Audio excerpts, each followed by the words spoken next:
Hey guys, this is going to be audio only. I'm in bed right now. Should be asleep, but anyway. Quick story. So last night I went to the roof, which I had no business doing. Number one, my knee's a problem. Number two, I had no business dancing, and that was after I did a super long walk in Rocheport. So I was being a very bad seed. So, met this guy at the roof. That is not my intention. Let me go ahead and put that out there first and foremost. It's not my intention to go to the roof and meet people, men. That's not my goal. My goal is to go there, have a good time, and then take my ass home. Had a long talk with this person. He's an older person. He's probably in his later 60s, still works. And according to him, which is strictly according to him, may not be reality or it could be reality. Who knows? His wife, he travels for work. He lives in Kentucky and he travels all over the country. He works with agriculture. So he claims that when he's home, she doesn't really want him there, which is probably true. If you get used to someone never being around and you have your house exactly the way you want it, somebody comes in and undoes what you do, what you normally do. It's almost like being married but single. And according to him, he hasn't had sex in 20 plus years. I think there's a lot of reasons why, well, there's a few reasons why he won't get a divorce. He doesn't want to split half of everything he worked for with her. He doesn't want to lose face. In other words, some people don't want to get a divorce and have the family look at them like, oh, they couldn't keep their marriage together? What? He don't wanna deal with that. People looking at him with their eyebrows raised, and because he travels so much for work, he has lovers on the side, and he's happy with that. And when I asked him, "Well, are you ever gonna retire?" He said, "No, why would I?" Exactly, why would he? Because he's enjoying banging other women, okay? Why would he give that up?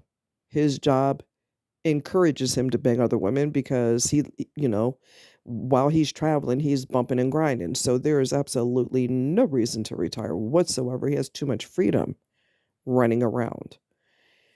And I may not necessarily know when something bad is occurring, but when I think about it later, it stands out in my mind more. And after I thought about he insisted on having my number. Okay. Which is no big deal to me because if you act stupid, then I'm just gonna block you, but I don't really feel comfortable being in a situation like that because the more I thought about everything he said, the more I realized that he's wanting to add another lover to the list, and it's not gonna be me. Um, so I noticed a few times that I just kinda put it in my mental Rolodex when we were talking. I noticed that his eyes would drift to my boobs while we were talking, and he looks really shady when he does that, very shifty-eyed and very shady. You know, I don't know what the fuck is wrong with men. They always, not always, and not all men, but it's so filthy to do things like that and to be so obvious about it. Like, what is wrong with you? What in the hell is wrong with you? So I didn't notice it at the time, but my brain goes, "Oh, mhm." Put that in my mental Rolodex. Um, yeah, he the idea of him retiring, hell no, he ain't trying to do all that. Now, if his health takes a drastic turn, he will have no choice and he will have to deal with his wife, and that's it. But I really, really think that he doesn't want to split his assets with her and he wants to make it like she don't like him and she don't want him around when in reality it could be the other way around or it could be a mutual thing on both parts. There's always part of the story you're not going to know because the person's poon hunting and that's not the most honest place of where a person's coming from. If you're coming from a hunting perspective, you're not going to be totally honest, okay? So, yeah, it's just really weird. I basically told him uh, tonight, I said, "You need to decide what you're gonna do with your marriage, because on judgment day, you have to stand before God and you have to explain why you're doing what you're doing. So you need to figure out what you're going to do with yourself. And also, what else did I tell him? I'm thinking it's probably not a good idea for you when you're talking to women to let your eyes drift to their breast. It's very disrespectful and it's very objectifying. So you have some decisions to make. Good luck. And I blocked him. I'm not going to play palsy wowsy with you. I know where your head is at. You need to worry about what you got going on at home. And like I said, I don't go there to meet people. I don't He was just so pushy about my number, which again, that's not a big deal to me because I'll just block your ass. It don't, shit, that don't bother me. But it's just annoying. I wish his job would keep him in Kentucky, which is where he should be.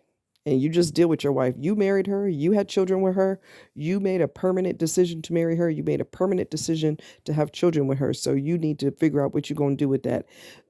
Some married couples will they'll live in the same house and they will live in two separate parts of the house. She's got her own bedroom way over there or way upstairs, and he got his way downstairs, or vice versa. Some couples might see each other for dinner time and then they go off in separate directions or whatever. It's just really weird that the the beauty of marriage is fading because it's not people don't respect their commitment and they don't respect the vows that they have made. They don't respect those. It's like till death do you part until I'm tired of looking at your face. And after 10 to 20, 10 to 15 years, I'm tired of looking at your face. And for some people, they lose interest so fast because they have a very tiny attention span. Okay. So, wow. I know another person, and I'm going to go there. He has a disfigurement that's obvious. No one has judged him for it. He's been married twice. He's lucky to have been married twice because people are very judgmental. But I also noticed that women are a lot more understanding of a man's disfigurement or um, anything altered on his body, like amputee or paralyzed or something like that. Women seem to be a lot more nurturing and a lot more caring when it comes to that. She won't judge for him being in that position. Whereas a lot of men will judge, not only judge for that, but they don't even want to go on a date with you. Oh, you got a disability? I'm out. I'm not signing up for that shit.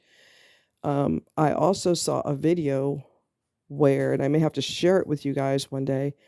It's a hospice nurse that sees husbands dump their wives in nursing homes all the time because she's getting her health is getting a lot worse or she's terminal.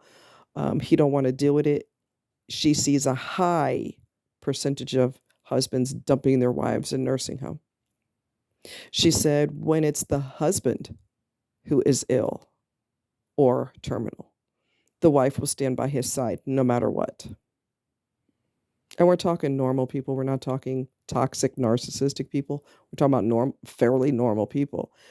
The women will cater to, care for. I've seen that over and over and over on YouTube as well. People documenting their lives. One of them is an interracial couple. He's in a wheelchair. He's been paralyzed for a long time. She married him. That don't bother her at all. There's another one, Brian. I forget what his name of his channel is. Something paralyzed. I forget what it's called.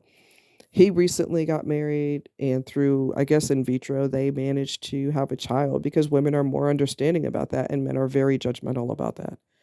I'm gonna let you guys go, but there was one person, I use that term loosely.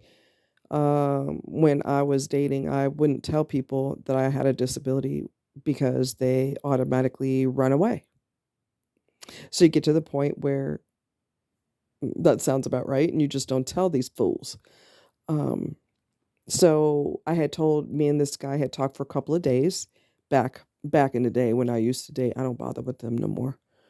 I'm open with friends, but if you act stupid or there's something about you that I don't like you're married and you trying to get my legs open too, we're gonna have a little bit of a problem. Um, anyway, we talked, we had a good time, talked about, we're gonna have a date. And I said, well, I have to be honest with you. I do have a disability, but I take care of myself. I don't have an in-home nurse. I take care of myself. He disappeared, which is typical, right? So check this out. This is where karma bit him on the ass, and it was fine. It was kind of funny. I was on a different dating site. Well, he forgot that he had tried to Mac me. And he sent me his picture and he said, "Hi, how are you? Blah, blah, blah." And I'm looking at his picture and I'm like, why does his face look so familiar? And I kept staring at him and staring at him and staring at him. And then I was like, oh, that's the bastard who asked me out. And when he found out I had a disability, he disappeared off the scene. So I blocked him without another word, with no explanation, no nothing. That's called karma, bitch. Ugh, I can't stand people. They get on my freaking nerves. Oh my God, what? He's, wow. Wow. My brain was just going, where do I know that face from? Where do I know that? Oh, yeah. Karma. That's what that is.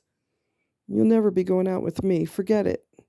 Okay? I wouldn't want you to worry about my disability. It might destroy your life. I made it before you. I will make it after you. Okay?